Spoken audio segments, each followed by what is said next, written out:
am very grateful to be here today to continue facilitating further conversations around how we can use the community service platform to innovate solutions to our biggest humanitarian crises by enlisting the help of both experts and citizens across the US who can engage directly through our chat, ideas, and discussion forums. Today, as we continue focusing on our pilot issue of the LA wildfires, we're going to take on a really challenging topic, which is how does the community service platform help to accomplish two very important goals to our mission? The first one is allowing 360-degree POVs and root cause analysis, especially when the affected parties might passionately and sometimes aggressively disagree. And the second is having nonpartisan discussions, especially when so often funding or policy could be dependent for either the community or the nonprofit or foundation is dependent upon them actually being in the right political party to be a recipient of those funds or the resources. Before we dive into our discussion, I'd like to welcome back Joe Davila from our advisory team and our special guest expert who is here to help us navigate this challenging topic is Scott Winter. Scott is the chief curator at the Collaborative Commons, where he leads initiatives to build the capacity of individuals, teams, organizations, and communities to thrive in times of change and challenge. With a focus on leadership development, collaboration, and resilience, Scott designs experiences that help people align their mindset with their mission, strengthen trust, and turn intention into action. Scott, thank you. I'm very excited to have you here. And before we dig into community service and the LA fires, we had a chance to talk quite a while ago about community service back before we actually had a specific topic. And before LA faced these devastating wildfires. And once that happened, it was very clear that that was like the only real option for our pilot. But in re-reviewing the website for the Collaborative Commons, I was reminded that you help communities prepare for and rebuild after disasters. So I'm wondering if you would like to take a brief moment and talk a little bit more about your experience in that area. Sure. Well, for everyone out there, I live in Chico, California, which is just about 20 miles from the town of Paradise, which was destroyed in the Camp Fire back in 2018. So literally overnight, 30,000 people were displaced. And at that point, it was the most expensive disaster, fire disaster in California history. Now, the LA fires definitely exceeded that one by millions and millions of dollars, but also in just terms of impact on the communities. So the work that we've done as a result of that, or since 2018 of November 8th, has been to kind of rebuild from that. We have, that we had what was called the Campfire Collaborative, and I think the biggest thing was helping them move from a coordinated recovery effort to a collaborative recovery effort, where different community groups would come together, work together, solve. And as a result, what we're doing in Butte County specifically now, from the Campfire Collaborative, we now have a mental health collaborative, a food systems collaborative, a resiliency collaborative, and really the intent, and what's called the Healthy Communities Collaborative, which is really the intent is to bring the collective resources in our community together in our county to prepare for, respond to, and recover from disasters. But the key of all of this is really in that beginning, is that's building the relationships that are needed, because the studies show that if you have relationships of trust before disasters, you will be better prepared to recover from disasters. So it's just one of those pieces that's really been our emphasis over the last 6 years. And we now are doing it across the state. I don't think that I had realized how involved you were, with that fire and all of those efforts. When we talked about having you come and speak to this, I think I had remembered your specific background, like with what you did professionally. But I think it's really such an honor to have you be able to be here with us today, specifically with that work and help share, from your experience and from your work and from your expertise on this topic is going to be so important throughout the rest of this discussion. So, really thank you. And I'm excited even more so now to have this conversation. And I'm hoping that throughout the rest of this kind of pilot, maybe we can tap back into you for some more input as we talk about it, because there's so many parallels and I think so many learnings that we can take from all of that you have learned. And I think that that's kind of at the heart of community service, like taking the learnings that other communities have already been through and other professionals have learned in the research and everything. And so with that, I'd like to jump towards the topic at hand for today, where, it's not unique to the LA wildfires or to like the Butte fires or, wildfires in general. But when disaster strikes, especially to the magnitude that people lose their property, Mhm. their home, Mhm. and their businesses, and in this case, their pets and their, loved ones. Like Mhm. this hit like everything. Like there's not an area of life that wasn't stripped from certain victims of these fires. They want someone to blame. It's human nature, even in the face of natural disaster. And coming out of this, I think we found that this wasn't only like related to like the fires and the winds, right? There was some sort of like with the like PG&E and all of that, like, right? But people want somebody to hold accountable.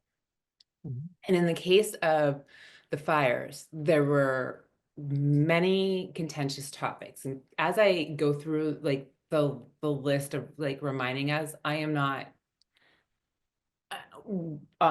stepping on one side, siding on one side of these things. I'm just kind of wanting to remind everyone what some of these things were. So it started like with the mayor being in Ghana and the mayor's phone having text messages set to auto delete, and whether there was a lack of water in the fire hydrants and the reservoirs, whether or not the cuts to the budget impacted the resources on the fire department, if the fire chief sent home 1,000 firefighters the day the fire started, did the fire chief speaking to the media about the potential lack of resources lead to her being fired? California Edison and PG&E failing to maintain aging infrastructure that has led to massive lawsuits, which have in turn landed in the pockets of the ratepayers. The governor has been accused of overstating the state's preparedness efforts, where there have been investigations that have found that the treated area was significantly less than that which was stated. The governor has had to issue an executive order shielding victims from predatory real estate practices. Renters and homeowners are facing the inability to get insurance or facing massive increases. And I know for myself, even, I moved shortly before the fires. And as you all know, I had a lengthy medical ordeal right after I moved, and then the fires took place. And I personally cannot find renter's insurance at all here in LA. Like zero cannot get covered because this happened. So, it affects everyone. And then there's the perception that the Palisades, as a wealthier community, received a quicker and more robust response throughout the incident and is continuing to do so throughout the rebuild. And then there's the numerous environmental issues and the issues surrounding dense development versus safety and evacuation. And the list goes on. So as we look at some of these issues, it's really important to understand as part of the root cause analysis so that we can correct the issues and then prevent in the future and work on like rebuilding. These conversations are so heated. Like there isn't one thing on that list that people aren't going to jump to one side or the other. Like it's hard to keep people level headed down the middle. So I'd really love to hear your thoughts on how we can use the community service platform to bring together all of the affected parties and have nonpartisan conversations and effectively sort through these difficult discussions while ensuring that we are fair to all sides. And with that, I don't know if you want to talk in general about these things, or if there's certain things on that list that maybe stood out to you that you kind of want to dig into, or feel free to approach this in any way that you want to, and I kind of throw that out to both of you. Well, I think my first, my first piece is that it wasn't very long ago that the fires occurred. I mean, we're what, 2 months out, 3 months out. Yeah.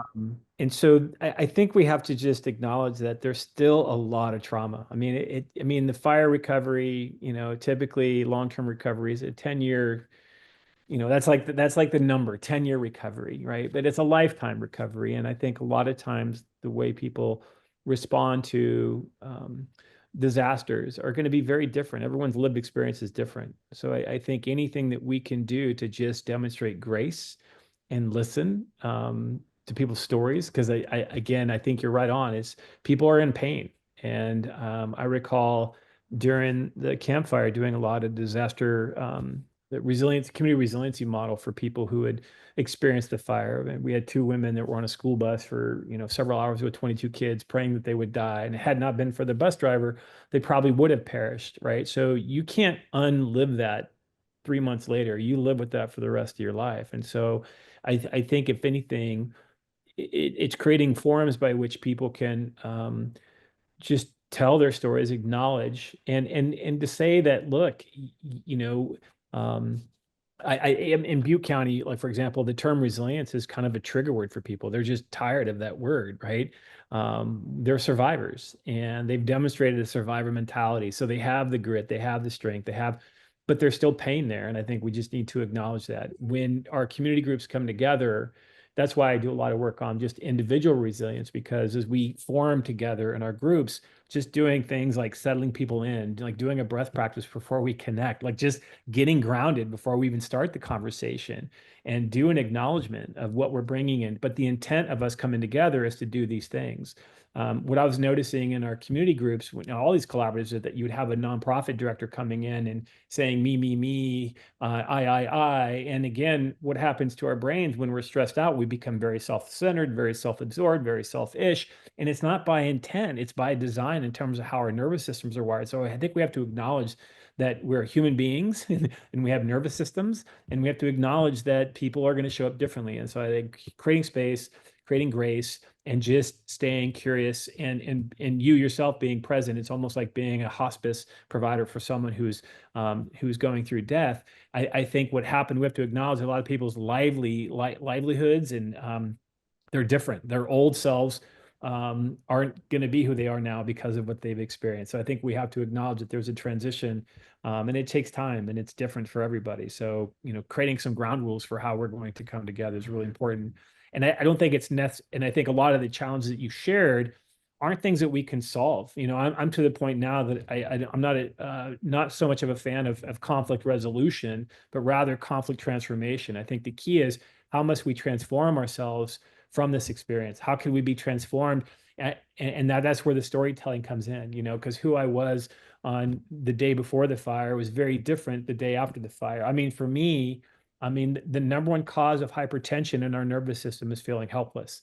And I think a lot of people are grappling right now to find some place to have purchase, some agency around what can I have control over. And so we have to start shifting out of a problem orientation to an outcome orientation. Yes, these are a lot of problems. There's no question. But I think what we typically default to when we have a problem orientation, and I think where your platform can be helpful, is framing it. What's the outcome? What do we want to be moving towards? Because when we have a problem orientation, it creates anxiety for us. And when we have anxiety, we react, we're more reactive. So I think the trap that we find ourselves in when we're trying to solve for problems, people are already going to come in with an anxious mindset versus, and I think that the myth is that we're responding to the problems, but what we are responding to is our own anxiety. Like it's it's an inside out process. But if we can frame that, where do we want to go together as a result of where we are, and be clear on that, and creating a moving towards state. Let's get inspired and realize that we're still going to have challenges, and how can this lived experience? I mean, because a lot of the things in the system, because our systems are becoming more and more challenged, and we got to deal with the systemic issues, and we can't blame anybody for anything that's going on. We're all accountable for the system that we're in, just like we're all accountable for creating the system that we want. And so we have to find our own agency, set some good ground rules, show some grace, but be really clear on where do we want to go together in this recovery process. And it doesn't help. I mean, PG&E took the blunt up here, and people who work for PG&E were being harassed, and they didn't start the fire. The system, it was a system. And so I think we have to be human.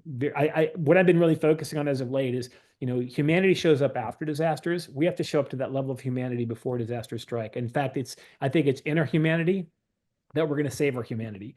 And so that's the emphasis. And how can your platform really tap into the humanity of who we are as a collective, and what can be done if we have a shared focus, to again be transformed from this experience, because again, the systems that we're traditionally used to having, they're not going to be there. And I think we just have to be very honest with ourselves and each other, to tackle that together and be courageous in the process. So Like I was taking diligent notes during this because it sounds like part of what we need to create are the forums for people to tell their stories, and that we have the right people like a Scott to help facilitate those discussions, right? And creating the opportunities for finding where do we want to go forward instead of, right? if we can create a platform that we can keep people's apertures open, where we're really becoming possibilists together, like what's possible in forming a new reality. Because again, what got us to this point was any number of things that occurred in the system. And what's really frightening to me is that I think we put too much emphasis on the EMS systems and on local governments and city governments and county governments and state governments. What we should be counting on as our neighbor. We should be counting on our neighborhood. We should be counting on where we hold each other accountable to say, like in the Bay Area right now, I drive down Walnut Creek area, or I'm looking at Orinda, and I see this incredible potential fire zone, and it's like, you all got to come together and figure out how you're going to help each other out, and start doing some mitigation work on your properties so that we can be good stewards for each other and ourselves. So if this platform can be a trust building mechanism, where we're able to, learn from each other through our storytelling, we begin to see that I have more agency. I can trust myself as a neighbor. I can trust myself as a volunteer. I can trust myself as someone who wants to, add value. And in that effort, I'm helping you find that trust, and we're working together and co-creating things together. That's where the platform becomes a superpower, because it becomes it Where just would you guide magnifying event. Yeah. where would you guide us, or how would you guide us to set up like those forums or those like questions to like out to our users to allow them to like start thinking in that mind frame, like, Well, right? Like, yeah, I think first of all, I think the questions that you ask will determine the answers that you get, right? So I think, the most powerful question you can ask the brain is what if, right? So I would say it's like the what if kinds of questions, like what would it look like if your community came together to really transform itself? What would it look like? Like even in the rebuilding of Town of Paradise, there's the tension between creating a new paradise and rebuilding what they used to have, which was part of the challenge. And so I just think that and that's where I think when you start seeing those different points of view start to come into play, is start to hear people's lived experience and say, how can we do kind of play the yes and thing, that one's not better than the other, but also start to look at the implications of some of our choices, because I think, again, we're thinking too linearly about our solutions. It's not an if then thing. It's this one thing can lead to a number of different outcomes. And I think we have to be much better, much more willing to explore those possibilities, to say what would happen if this would occur, and then what else might that look like, and what else might that look like, because people get really fixated on one way when there are multiple ways to address a particular challenge.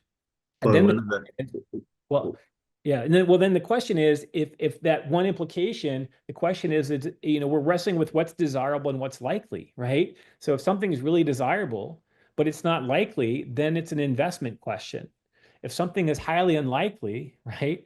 Or something is highly undesirable but highly likely to occur, then that's a mitigation question. So if something's high, if it's highly desirability, high likelihood, that's kind of a low hanging fruit. If it's low, let's not waste our time on it. But I think we have to really vet out these things to say it's not if then, it's if and then and then and then. So what do we really want? And how do we either mitigate some of the potential threats to our what we're trying to build? And how do we get the investment that we need to actually make those things happen? Those require time, and that requires conversation, and I think requires a level of self-awareness that the more baby steps we take together, those lead to those quantum leaps. So I think we need to go slow to go fast, and we need to hear from all of our stakeholders to let them know that they're heard and they have a say. And it's about how do we build on, and maybe what someone's advocating for isn't wrong. It might just be too soon, right? So it's just really understanding that there is a process, and like I said, it takes 10 years to recover. And the powers that be is, are the communities and are the neighborhoods a part of the recovery process? what could my one small voice, my one little idea do to impact this? Where we want to invite and encourage the belief that everybody's voice matters. Everybody has something to contribute. That it takes one drop to start a waterfall. That concept, and to get people. And I love what you just described. It's the trust, and I never really applied it to that. But it's really smaller than that. It's like it's a small step, Joe. It's saying, like, can I trust myself enough to acknowledge an unhoused individual, to let them know that I see them? And can I do that 10 times today?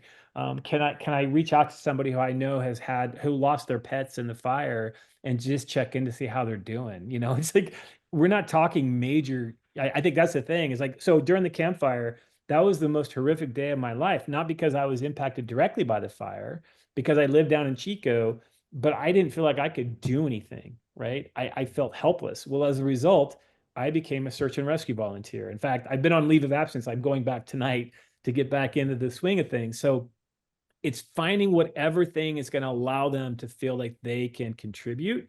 And it could be because anytime a community's been devastated, because it's not just the communities that have been devastated, it's the surrounding communities, it's the, and Their so friends and family. It's yeah, right. It's like yeah. it is, yeah. It's through a series of baby steps that lead to quantum leaps, but it has to be directionally. So in your platform, could you say, as a part of the conversation, what's your commitment you're going to make this week to grow the green, to grow the community? Like, just make the commitment and then follow through. It's a choice followed with an action, and that's going to get a result. And just think, if we had 1,000 people or 100,000 people doing one small action a week to build humanity, we might save humanity. And then we start to see how it's not the inertia, it's the momentum we're building towards a shared goal and a shared outcome. So it's not undoable. And where do we want to find meaning in that particular thing that's going to allow us to find the actions that we're going to take? Because I think people are trying to make sense of the fire.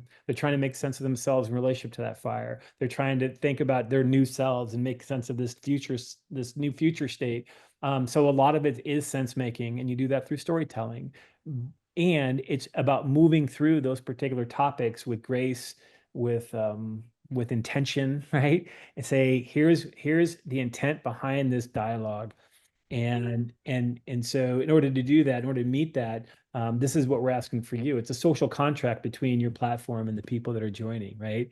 And just say, like, this is not a place to blame or complain. It's a place to learn and explore, and then do something with it. And so, instead of doom scrolling, let's do scroll. Let's do something with what we're doing.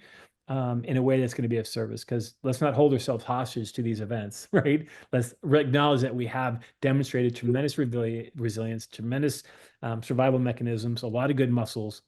Let's use that as a superpower to take us forward. So I think you can curate some really good conversations. I think the intentionality is we want to move through things together. It's like we have got to restore our humanity. That's the only thing that's going to save us. Is our humanity is going to save humanity.